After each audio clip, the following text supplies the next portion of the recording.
C'est ta parole. Parle-nous ce matin. Qui suis-je pour parler devant ton peuple? Laisse que moi je diminue, que toi tu croisses. Envoie-nous ta parole qui nous donne la vie.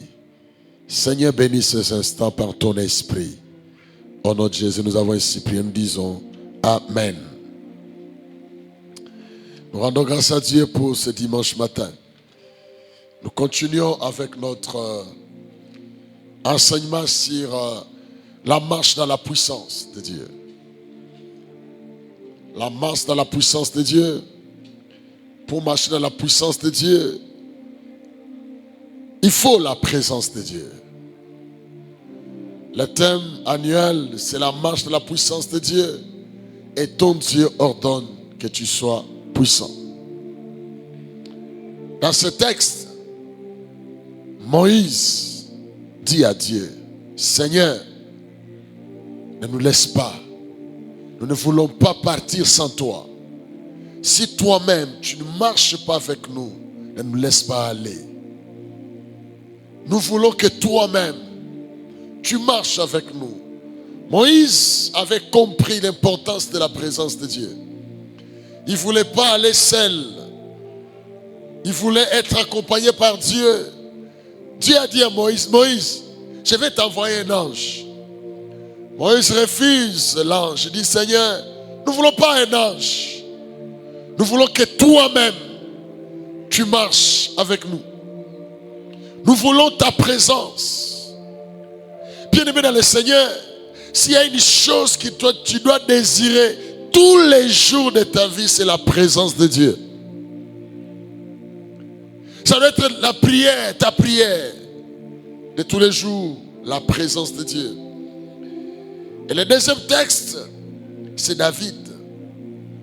David qui désire aussi, il dit, une seule chose que je désire ardemment, c'est rester dans la présence de Dieu.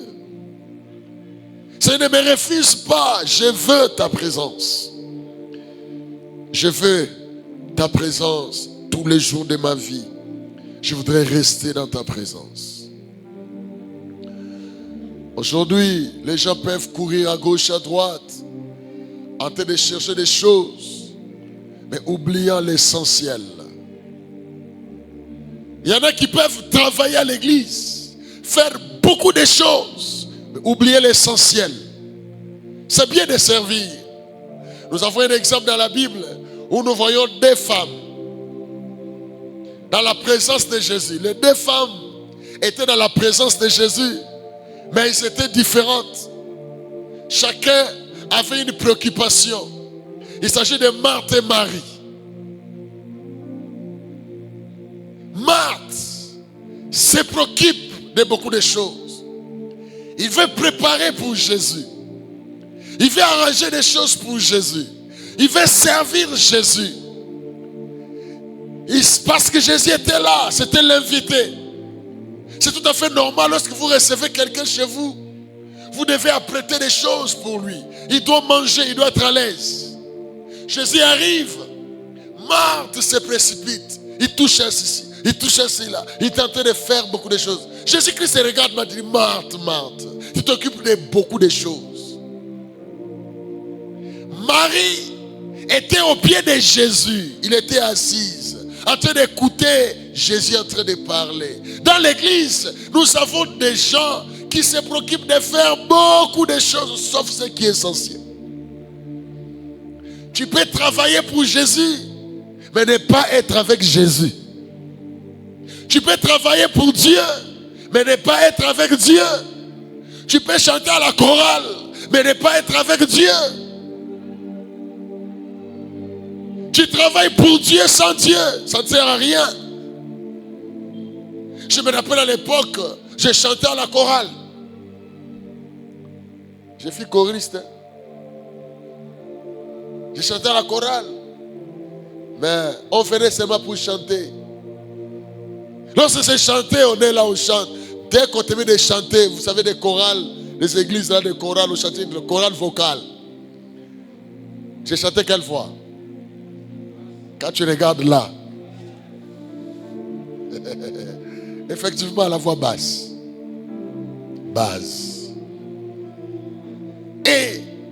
aimait bien chanter. Lorsqu'on vient à la chorale, on est devant, on chante, les gens crient, les gens acclament. On est content. Aujourd'hui, on a bien chanté. Tu vois comment la salle était électrisée. C'était bien. Lorsque on termine de chanter, piouf, on est sorti. On est dehors, en train de causer. Lorsqu'on prêche, ça ne nous regarde pas. Lorsqu'on chante, ça ne nous regarde pas. Lorsqu'on prie, ça nous regarde. On dit, la chorale peut monter. Le choriste entre. Et puis on monte. On chante. On ferait pour chanter. Surtout lorsque on achetait des uniformes. On vous achetait des uniformes ces jours-là. Vous serrez. Vous allez porter de nouveaux habits, nouveaux uniformes. Oh, mais tu vas quitter la maison très tôt. Vous venez pour chanter. Mais mes frères, on chantait sans Dieu. On louait sans Dieu. Pourquoi? C'était la chair. La chair. On ne cherchait pas la présence de Dieu. Ça ne préoccupait pas la présence de Dieu. Et on n'était pas convertis. D'ailleurs, moi, je n'étais pas converti. Je chantais, mais sans être converti. Hein. Il y en a. Tu peux servir Dieu sans être converti. C'est grave. On était des païens à l'église. Pourquoi? Parce qu'on était habitués à la maison. On allait à l'église. On s'est habitué avec les choses de Dieu. Bien aimé dans le Seigneur, on ne s'habitue pas avec les choses de Dieu. On ne s'habitue pas. Dieu est nouveau chaque jour. Oh, amen. Dieu, je dis ça pour que tu vois, Dieu est nouveau chaque jour. Tu ne peux pas t'habituer avec Dieu. Non, on ne s'habitue pas avec Dieu.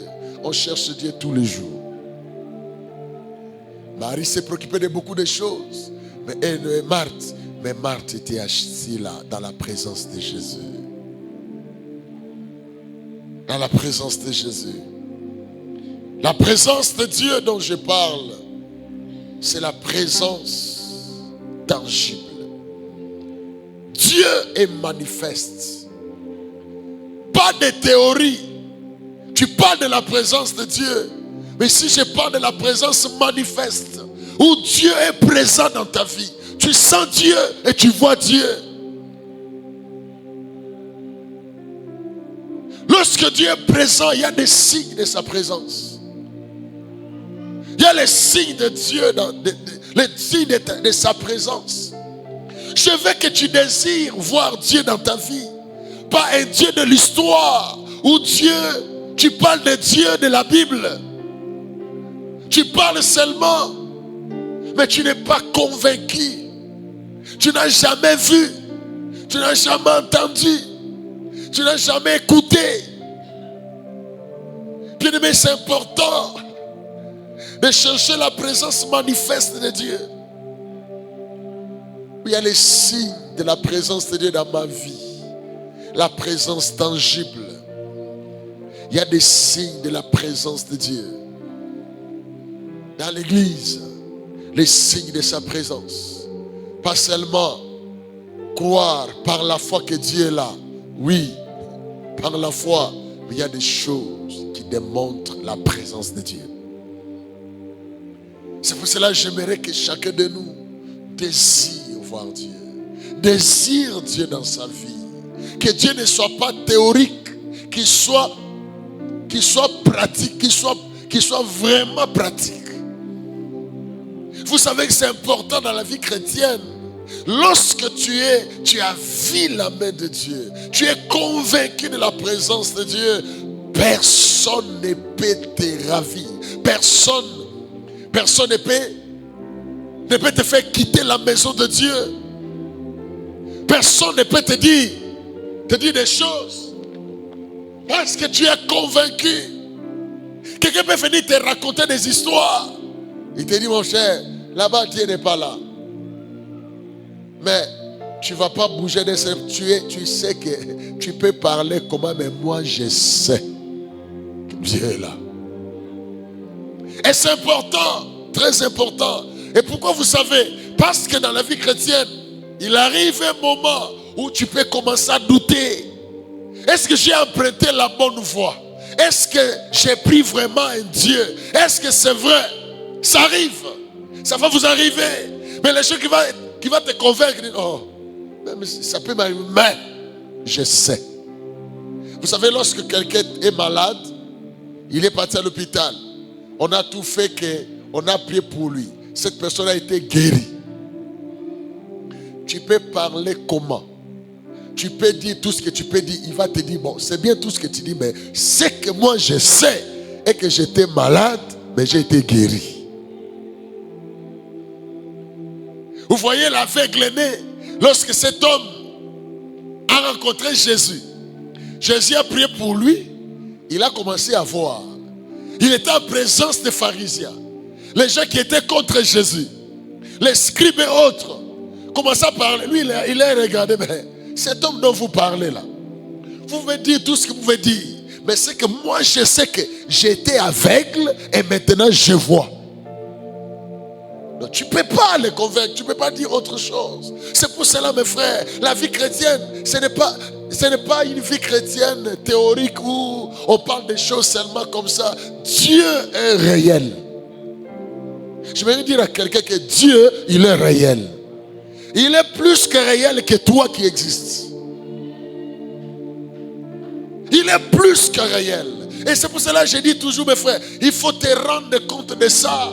Tu ne peux pas vivre par tu vis comme ça là. Tu viens à l'église, tu rentres. Tu viens à l'église, tu rentres. Tu viens à l'église, tu rentres. Non, c'est réel. C'est vrai, c'est réel. Les païens peuvent se moquer de nous, vous allez là-bas. Mais lorsqu'ils vont te regarder, ils disent, mais nous savons nous tous que nous prions, mais toi tu es différent. On va voir quelque chose de différent. La présence de Dieu. J'aime la présence de Dieu. J'aime lorsque Dieu est présent. Lorsque tu marches avec Dieu. Ça doit être le désir de ton cœur. Chaque jour, je veux Dieu. Je vais marcher avec Dieu. Je veux la présence de Dieu. Pas seulement croire par la foi, mais avec certitude. Parce que Dieu se manifeste dans ma vie. Lorsque vous lisez dans Genèse 39, 2, l'Éternel fit avec lui et la prospérité l'accompagna. Il habitait dans la maison de son maître l'Égyptien. Joseph, il a été amené comme esclave. Mais il était esclave, mais il portait avec lui Dieu. Dieu était avec lui. Et les gens ont constaté, ils ont vu. Dans la maison de son maître, il a constaté quelque chose de différent. La prospérité accompagnait Joseph, malgré qu'il était esclave. Malgré qu'il était esclave. Je suis en train de rappeler ce que j'avais déjà dit. Lorsque Moïse dit à Dieu, Seigneur, je ne veux pas que l'ange nous accompagne.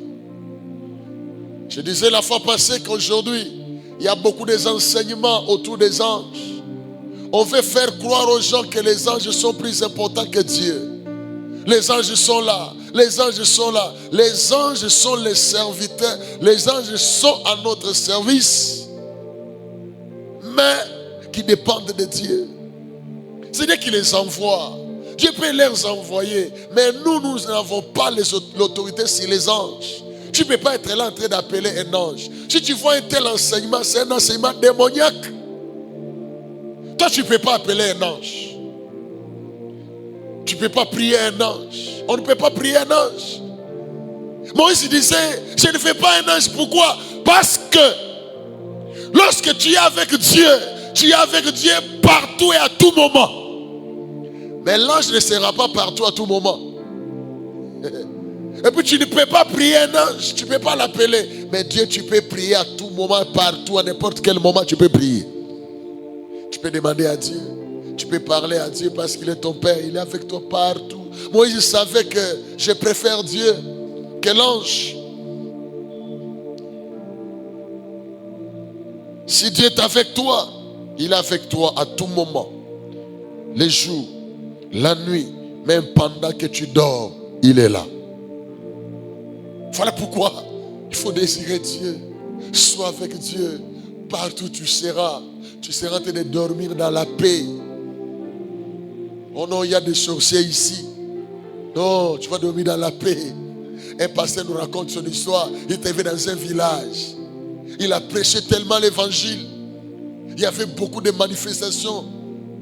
La nuit, lorsqu'il est allé dormir, il dort comme ça. Et puis il sent comme si son lit est en train de bouger.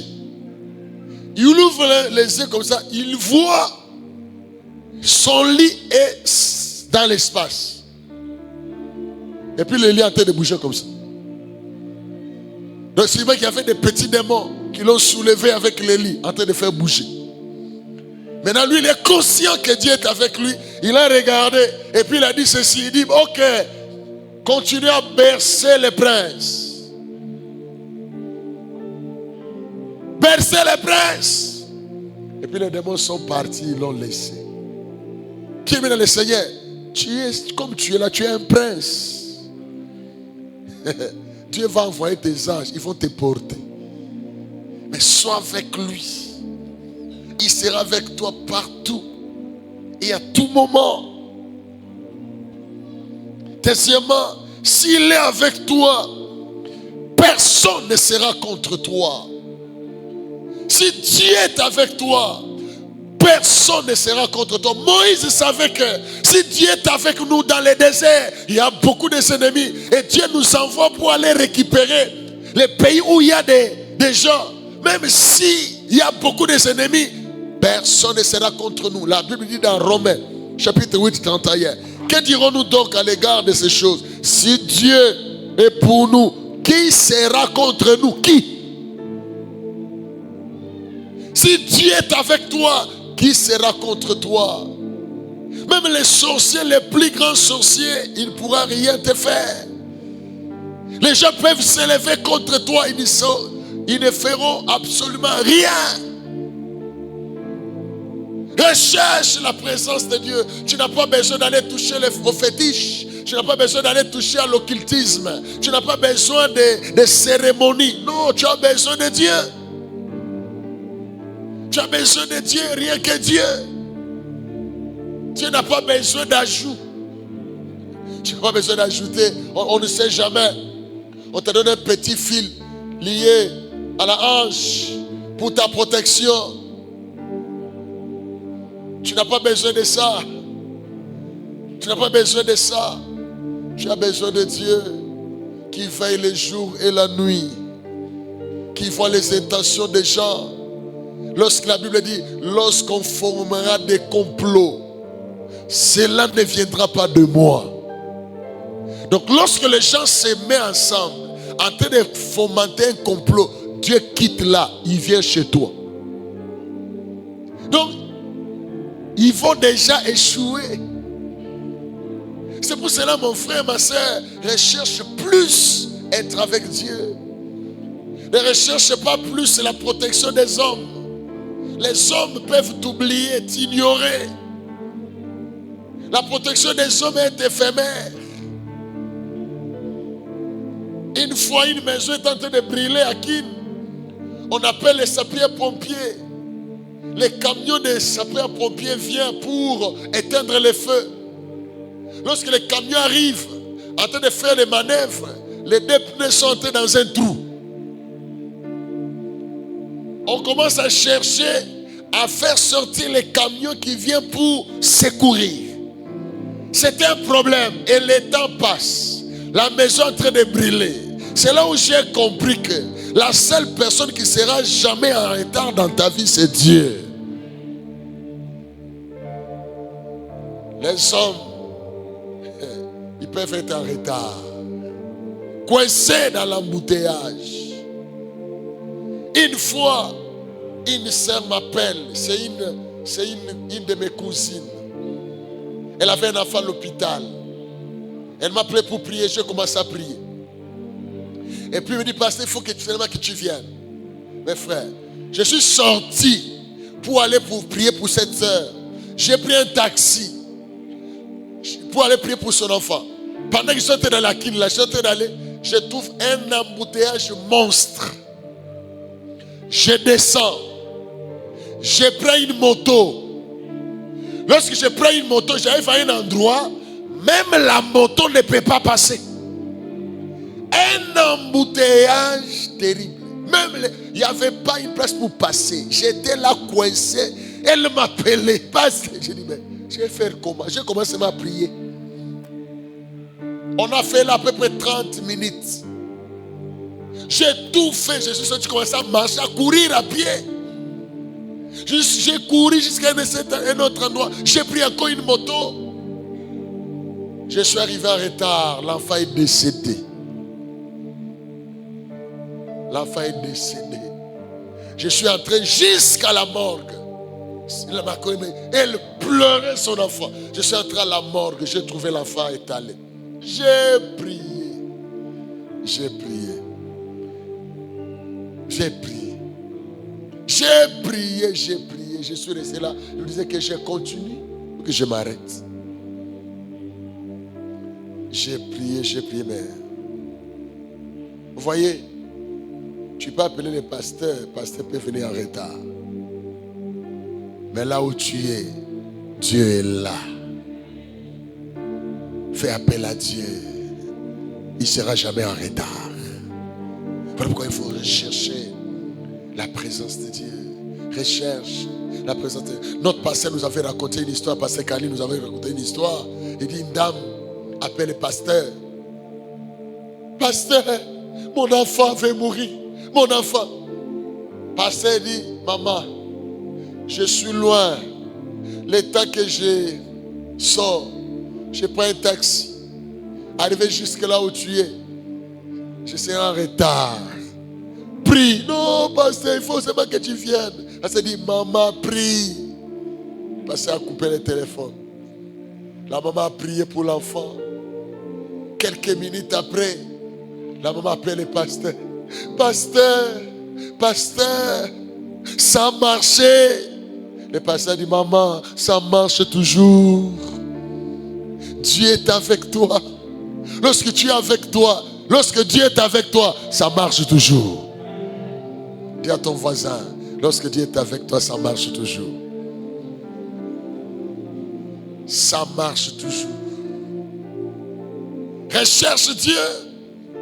Recherche être avec Dieu. Parce qu'il ne sera pas toujours là.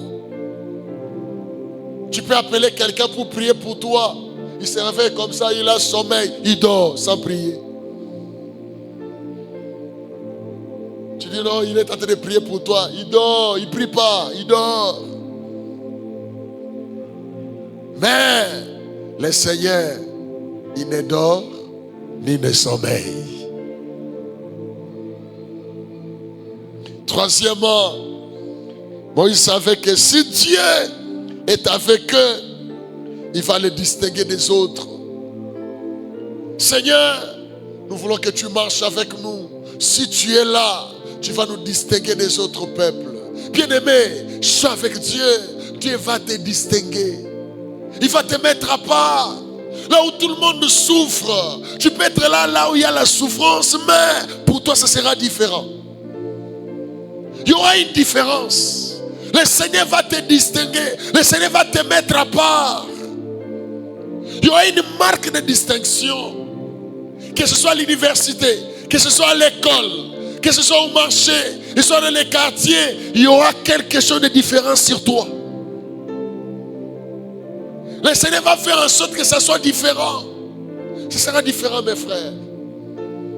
Recherche la présence de Dieu.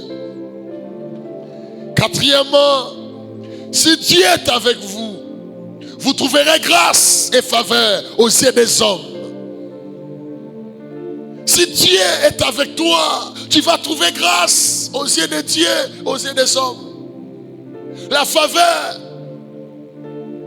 c'est quoi? La grâce, c'est quoi?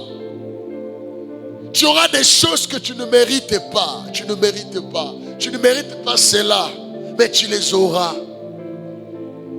Tu vas trouver grâce aux yeux des hommes. Tu vas trouver grâce. Bien dans le Seigneur, tu peux venir vraiment vers quelqu'un, les voir. Tu lui demandes de l'argent. Il a l'argent, mais il ne te donne pas. La Bible dit, l'homme ne peut recevoir que ce que le ciel lui a donné. Il ne peut pas te donner. Mais si Dieu te fait grâce, même les hommes les plus méchants, tu trouveras faveur. Tu trouveras faveur. Tu peux avoir quelqu'un très élevé.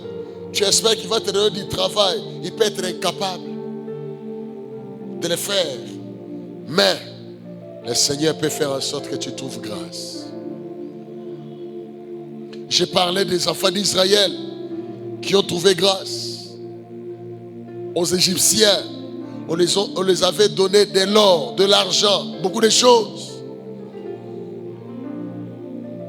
Je peux parler de Néhémie. Néhémie veut aller reconstruire les murailles. Il a besoin de l'autorisation de son chef. Il a besoin de moyens pour aller reconstruire les murailles. Il vient, il parle au roi et il trouve grâce. Le roi l'autorise. Non pas seulement qu'on l'autorise, on lui donne aussi le moyen d'aller accomplir ce qu'il a à cœur. Puis maintenant, le Seigneur, lorsque tu es avec Dieu, tu trouveras grâce aux yeux des hommes. Même devant les autorités, tu vas trouver faveur. Tu vas trouver grâce. Personne ne va empêcher. J'avais parlé d'Esther. Je peux encore vous parler d'Esdras. On parle de lui, que la bonne main de Dieu était sur lui. C'est la présence de Dieu. Lorsque Dieu est avec vous, vous allez trouver faveur et grâce aux yeux des hommes. Cinquièmement, si Dieu est avec vous, vous attirerez les meilleures choses vers vous. Il vous met dans les cœurs des gens. Vous savez, Dieu, c'est comme... Lorsque tu es avec Dieu, c'est comme si tu es avec un aimant. Aimant tire toujours vers lui. Tout ce qui est faire là, ça va venir. Lorsque tu fais passer, ça vient. Maintenant, quelqu'un qui a la faveur de Dieu attire. Mais pourquoi vous croyez à la malédiction? Il y a des gens, il a été maudit. Lorsqu'il a la malédiction, faire lui toujours de mauvaises choses. Vous avez déjà entendu? Quelqu'un dit, ah, moi j'ai la malchance. Moi j'ai la malchance.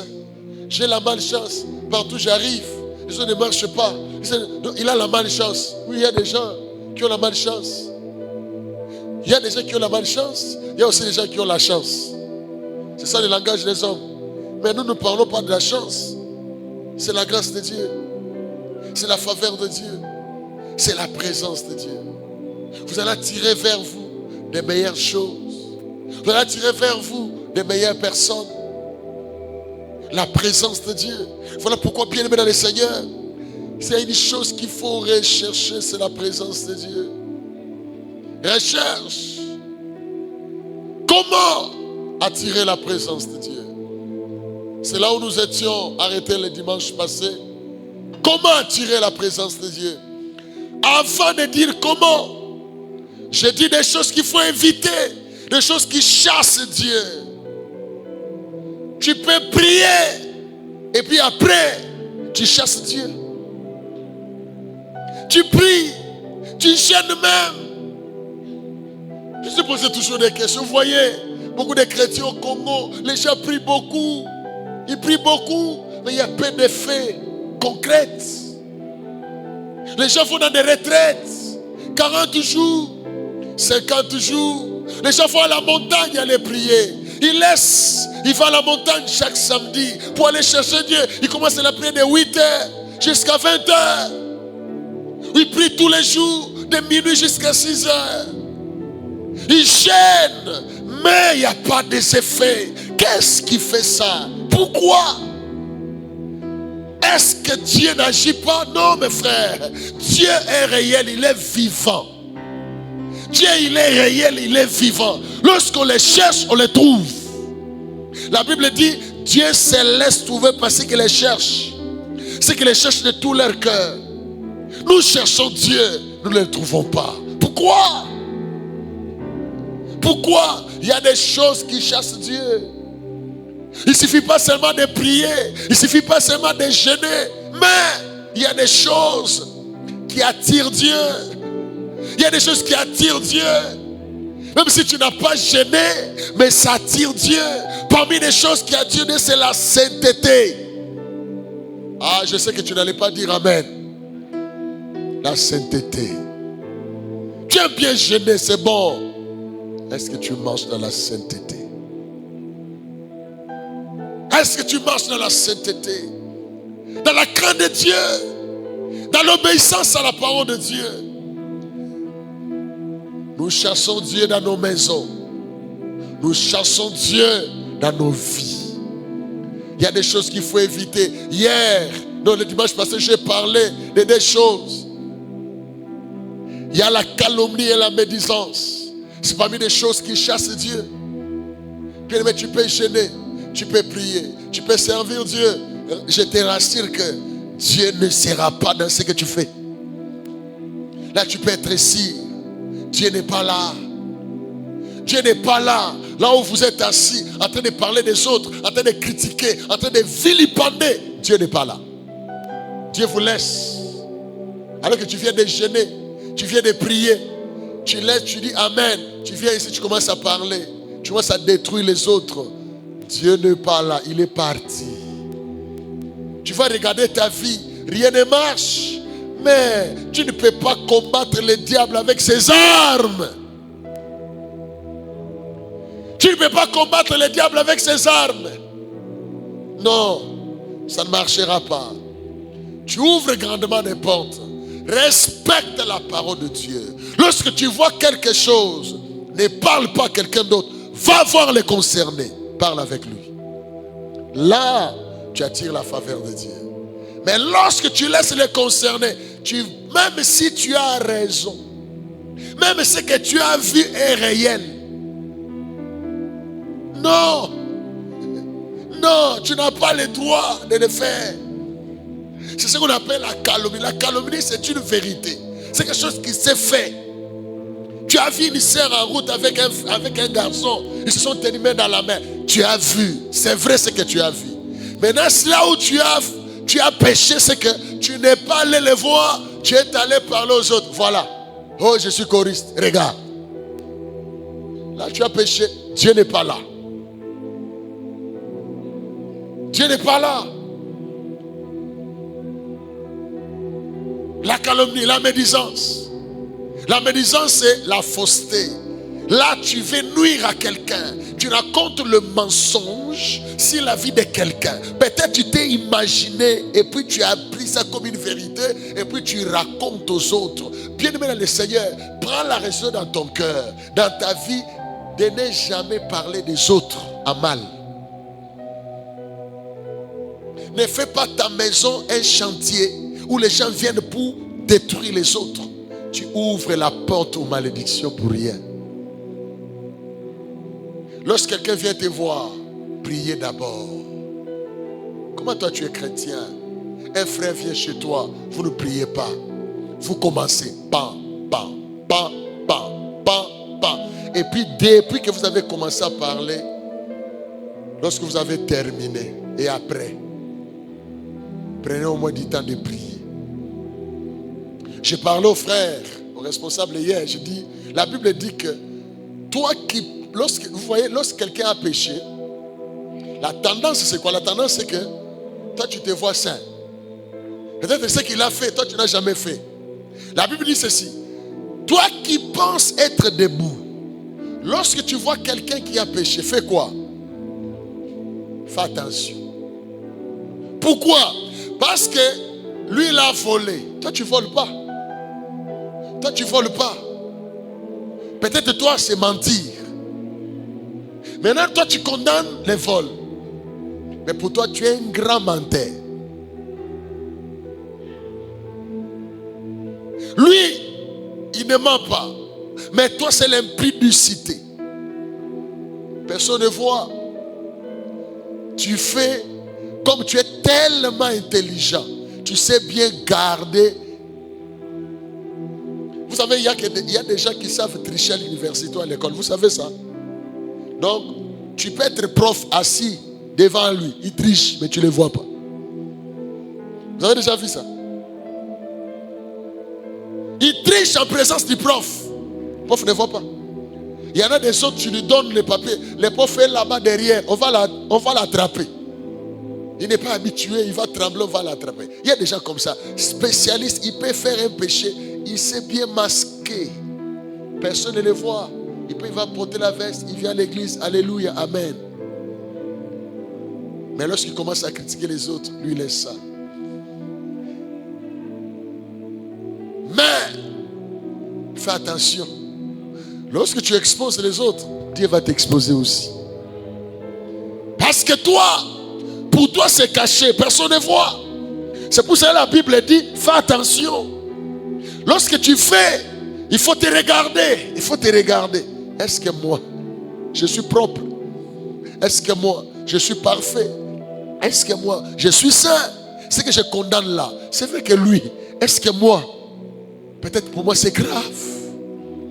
Peut-être pour lui c'est connu, mais pour moi c'est pas connu. Le jour qu'on va connaître ce que moi j'ai fait, ça sera comment? Et bien aimé dans le Seigneur, comment tu vas attirer la présence de Dieu? Tu vas chasser Dieu dans ta vie, dans ta maison. Refuse que ta maison soit un centre de critique où on vient détruire les autres, les pasteurs, les serviteurs de Dieu, l'église. Non, on nous a prêché ici d'être des intercesseurs les uns les autres. Lorsque tu as vu quelque chose chez ton frère, approche-lui. Parlez ensemble. S'il refuse de t'écouter, amène l'affaire à l'église.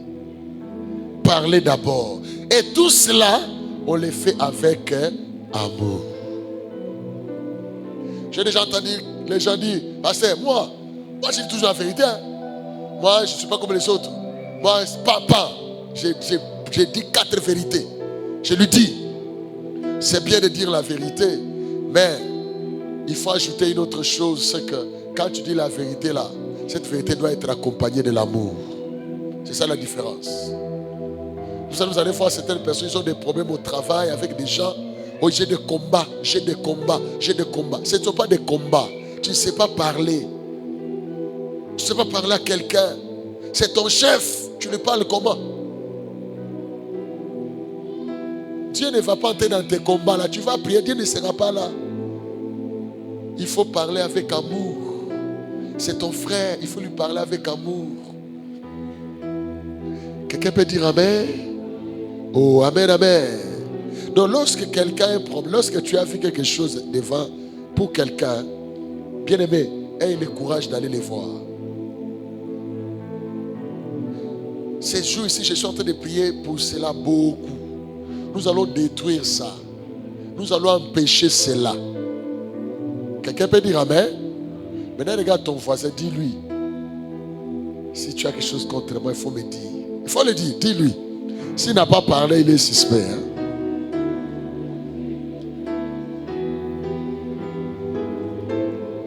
Amen, amen. Est-ce que tu l'as dit? Il faut le dire, il faut me dire. Il faut me dire, je suis ton frère. Nous sommes des frères. Même si tu vois les pasteurs, il faut venir me dire. Je suis votre père. Il faut me dire, pasteur, voilà. Ma fille ce matin, avant-dernière, elle me dit, mais papa, pourquoi chaque dimanche avant de sortir, tu es toujours fâché? Tu ne souris pas, pourquoi? Je dis non, je ne suis pas fâché. Parce que je commence à sourire, vous allez serez en retard. Vous allez me mettre en retard. C'est pour ça que je ne souris pas. C'est ma fille, avant-dernière. Elle parle avec, j'ai regardé avec liberté. Et c'est que c'est son père. Mais comment toi tu ne peux pas me parler avec liberté? Je suis ton père. Tu peux dire amen? Oui, pasteur, je vis ça. C'est quoi? Pasteur, vous avez un problème? Non, non. Vous savez, la Bible a vraiment raison. La Bible a vraiment raison. Tu peux penser quelque chose, tu commences à condamner la personne, alors que ce n'est même pas ça. Ce n'est même pas ça. Tu peux... Moi, maintenant, les fois que je pose toutes ces questions, j'ai demandé à un frère un travail pendant la semaine. Ce matin ici, je l'ai venu me frère. Je t'avais demandé... Non, parce que j'avais seulement oublié. J'avais demandé de créer un groupe WhatsApp pour un groupe de personnes là. Et puis depuis que je l'avais demandé, jusqu'à aujourd'hui, je n'ai pas vu. Le matin, quand il entre ses membres, je dis, frère, viens. Je t'avais demandé de faire ça. Il dit, parce que j'avais seulement oublié d'insérer votre numéro. Ah, d'accord, il faut le faire. Maintenant, si je n'avais pas posé la question, je vais dire quoi? Voilà des frais. Tu as un travail, il refuse de le faire. Et puis directement, tu condamnes. C'est pour cela, mon frère, fais un effort de ne jamais conclure sur quelqu'un si tu ne l'as pas vu. Non, là, il faut que tu dises bien Amen. Je vous ai raconté une fois ici l'histoire d'un pasteur. Il sort avec le véhicule. Il va dans une famille. Il entre. L'avenue, lui, il entre. Il était tellement petit que il devait laisser le véhicule dans cette position-là. Il sort. Il entre dans la famille. Il part. Et puis il termine. Il rentre. Il entre dans son véhicule. Il fait marche arrière. Comme c'est une petite avenue, il fait marche arrière. Pendant qu'il est en train de faire marche arrière, il voit dans une parcelle, la barrière était grandement ouverte. Il dit, comme ça j'entre et puis je sors. Il fait marche arrière, il entre. Lorsqu'il faisait les manœuvres, personne ne les voyait. Mais c'est lorsqu'il sort, un frère de l'église voit le pasteur sortir. Dans cette parcelle, c'est un centre de loge de la Rose-Croix. Maintenant, lorsqu'il fait ça, il fait hey! C'est pour cela qu'on voit toujours des miracles à l'église. Est-ce que quelqu'un lui a dit? Non, il a vu de ses yeux. Et puis il est convaincu que le pasteur est occultiste. Parce qu'il a vu sortir. Et puis même devant Dieu, sa conscience est tranquille. Pourquoi? Parce qu'il a vu sortir de là. Directement. Frère. Non, vous n'allez pas croire. Demandez-moi quoi? C'est pour cela que je vois toujours le pasteur lorsqu'il entre à l'église, il est toujours comme ça.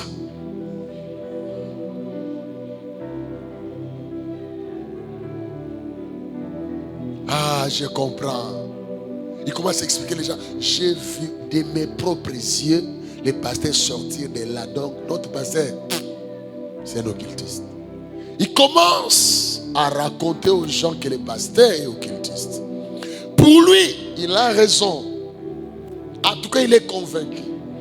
Là où il a péché, c'est il devait venir vers le pasteur lui poser la question. Papa, comment vous pouvez sortir ici? Ah bon? Non, en fait, il va t'expliquer. Et puis, l'affaire va se terminer. Vous voyez pourquoi il faut demander. Il ne faut jamais conclure. Surtout si tu n'as pas vu ton frère. Tu n'as pas parlé avec lui. Ne conclure jamais. Est-ce que tu as entendu?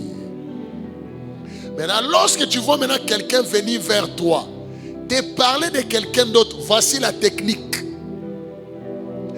Si tu vois quelqu'un venir chez toi à la maison, te dit, mon frère, tu vas à l'église, j'ai vu ça, ou bien j'ai vu tel serge. Tu l'écoutes, et puis après tu dis, frère, tu l'avais vu? Pose justement la question, est-ce que tu l'avais vu? S'il dit non, non, va les voir. Va les voir. Et si tu fais ça, tu ne recevras jamais des gens venir te parler des autres. Est-ce que quelqu'un peut dire amen? Oui, c'est ça. Maintenant, si quelqu'un vient te dire non, mon frère, en tout cas, il faut me garder, il faut me cacher. Je ne t'aime pas parce que je t'aime, mais cache-moi. Non, moi, je ne veux pas te cacher. C'est qui? Oh, voilà. Ok, on appelle. Appelez la personne. Moi, j'ai fait ça ici, j'ai déjà fait ça. Tu viens dans mon bureau, tu me dis non, pasteur, voilà telle personne, dit, attends là. Je te fais attendre. Et puis j'appelle. Fais assis-toi. Frère, reprends. Oh, en fait, bon, je n'avais pas bien compris. Non, dis-moi ce que tu as dit ici. Et si tu fais ça, tu vas te sauver. Quelqu'un peut dire amen? Tu vas te sauver. Si tu fais ça, tu ne verras jamais quelqu'un venir te raconter des autres. Dis-lui seulement, est-ce que tu as parlé avec lui? Oh non, papa, Va parler avec lui. Va le voir. Oh non, je l'avais vu. Il avait dit quoi? Oh, il a dit, ah mais pourquoi tu m'en parles? Qu'est-ce que moi je dois faire? Ou bien alors, prions pour lui. Et vous allez voir mon frère, tu vas éviter des problèmes. Oh non, tel avait dit. Oh, on va te mettre. Oh non, tel avait dit. On t'appelle. Au lieu de chercher Dieu, vous cherchez des gens. Vous parlez des gens. C'est une distraction. Est-ce que quelqu'un peut me donner un bon amen? Donc si toi tu acceptes, ça veut dire que toi aussi tu es comme ça. Et puis comme on dit toujours, si quelqu'un parle des autres chez toi, il parle de toi chez les autres. C'est ça le principe. Si quelqu'un te parle des autres, il parle aussi de toi chez les autres. Il est venu seulement pour écouter ce que toi tu vas dire. Lorsqu'il va partir là-bas, il ne va pas dire que lui il avait commencé. Il va dire c'est toi. C'est pour cela mon frère, refuse ça. Cherche Dieu. Cherche la présence de Dieu. Cherche à ce que Dieu soit avec toi. Ce sont des choses qui chassent la présence de Dieu. Et dans l'église et dans nos vies, dans notre maison. Au lieu que la maison soit un centre de paix, c'est un centre de problèmes. Vous êtes assis en train de parler déjà. Les enfants écoutent. Vous êtes en train de transmettre cela aux enfants. Les enfants seront toujours en train de parler. C'est comme ça. Évitez cela. Recherchez Dieu. Recherchez la présence de Dieu. Que Dieu soit dans votre vie. Tu ne parles que des autres. Tu peux parler aussi de ta propre vie à Dieu. Ou tu peux parler de ces gens-là à Dieu. Seigneur, regarde mon frère là. Je le vois toujours comme ça bizarre. Seigneur, aide-le à changer. Mes frères, si on pouvait faire cela, ça serait terrible ici. Si chacun de nous pouvait prendre même 5 minutes. Lorsque tu vois tel frère, non, ça fait longtemps que je l'ai vu à l'église. Seigneur, j'ai pour ces frères, aide-le. Mes frères, les choses vont changer. Au lieu de critiquer, au lieu de parler, tu perds ton temps inutilement. Recherchons Dieu. Ce sont des choses qui chassent Dieu. Calomnie, médisance. Tous les autres péchés, les péchés chassent Dieu. Les péchés chassent Dieu. L'impudicité, l'adultère, les mensonges, je ne sais, ça chasse Dieu. Dieu ne sera pas là. Les vols, les mensonges, toutes sortes de péchés que je ne sais pas citer, ça chasse Dieu. Dieu ne sera pas avec vous. Dieu ne sera pas dans ta maison. Dieu ne sera pas dans ta vie. Tu vas fournir des efforts. Tu vas faire beaucoup de choses, mais tu auras peu de résultats. Des choses qui chassent Dieu. Tu vas prier et puis tu chasses. Conserve la présence de Dieu. Recherche Dieu. Recherche Dieu. Bienvenue dans le Seigneur. Cherchons Dieu. Cherchons la présence de Dieu. Parmi les choses, comment attirer la présence de Dieu? Bienvenue dans le Seigneur. Ayons les désirs. Les désirs. Désirer et chercher constamment sa présence. Ayons le désir. Cherchons Dieu. Tu as le désir. David dit, bien aimé, quand tu as le désir, tu cherches Dieu, tu ne peux pas manquer au culte. Aucun culte. Comment tu vas manquer au culte? Parce que tu as le désir. David dit que les ailes de ta maison me dévorent. Lorsque Dieu cherche Dieu, il a un zèle. Il a un zèle qui les dévore. Il veut à tout moment être dans la présence de Dieu. Le culte, la réunion, les réunions de département. Toi, tu as toujours des raisons. Bien, lorsque quelqu'un fuit l'église, il fuit les réunions de département. Ne voyez pas loin, c'est le péché. À moins que ce soit le travail, il est pris par le travail. Même si quelqu'un est pris par le travail, vous allez le voir. Vous allez le voir. Il fait un effort. Même à la fin, il dit que vous le voyez entrer. Il a un désir en lui. Mais les choses qui font fuir les gens, c'est les péchés. On ne peut pas rester longtemps avec les péchés dans la présence de Dieu. Tu peux faire semblant, mais tu ne sauras pas rester longtemps. Les péchés nous font fuir la présence de Dieu. Mais la sainteté nous amène à la présence de Dieu. Tu vas sentir dans ton cœur un désir, une joie immense. Lorsque tu entres dans la présence de Dieu, tu sens une joie. Tu as une joie. Mais lorsque c'est le péché, tu entres, c'est une sorte de culpabilité. Si tu es un péché non confessé. Dieu se laisse trouver par ce qu'il les cherche. Et ce qu'il les cherche de tout leur cœur. Cherche Dieu de tout ton cœur. On le cherche dans la prière. Tu pries combien de temps, combien de minutes? Aujourd'hui, les gens sont habitués dans des prières de combat, seulement des combats, seulement des combats. Tu peux adorer Dieu chez toi à la maison. La nuit, tu te réveilles, tu ne fais qu'adorer le Seigneur. Tu sens la présence, il est envahi.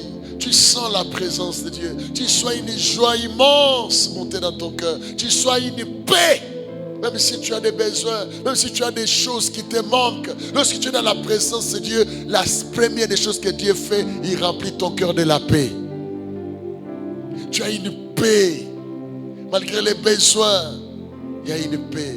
Voilà pourquoi mes frères et sœurs, s'il y a une chose que nous devons désirer chaque jour, c'est la présence de Dieu. Seigneur, je veux ta présence. Je veux marcher avec toi. Je veux être avec toi. Tous les jours de ma vie, j'ai besoin de toi. Bien-aimés, désirons ardemment. Ayons un désir profond dans notre cœur de Dieu. Deuxièmement, la lecture de la Bible. Méditez la parole de Dieu. Beaucoup de chrétiens aujourd'hui, c'est même sur les réseaux sociaux, on prend des bouts de déclarations de serviteurs de Dieu, c'est tout. Non, lis la parole de Dieu toi-même. Lis la parole de Dieu toi-même. Lorsque tu lis la parole, après avoir prié, tu te mets à lire. Ce sont des choses comme ça là. Combien de fois tu lis la Bible? Il y en a même qui n'ont même pas de Bible. Moi je suis pasteur, mais je ne me considère pas comme pasteur. Je me considère comme chrétien, un frère. J'ai fait des choses comme un frère. C'est-à-dire je dois prier, je dois méditer, je dois chercher Dieu. J'ai besoin de la présence de Dieu. C'est ça un enfant de Dieu. Il y a des chrétiens professionnels. Ils savent comment les choses se font. Ils viennent à l'église, c'est bon. Après l'adoration, ce sera les communiquer, puis les communiquer la parole, et puis on rentre. C'est tout. Mais à la maison, aie ton temps de dévotion personnelle. Où tu cherches Dieu. Tu as besoin de Dieu. Tu as besoin de la présence de Dieu. Que le Seigneur vous bénisse.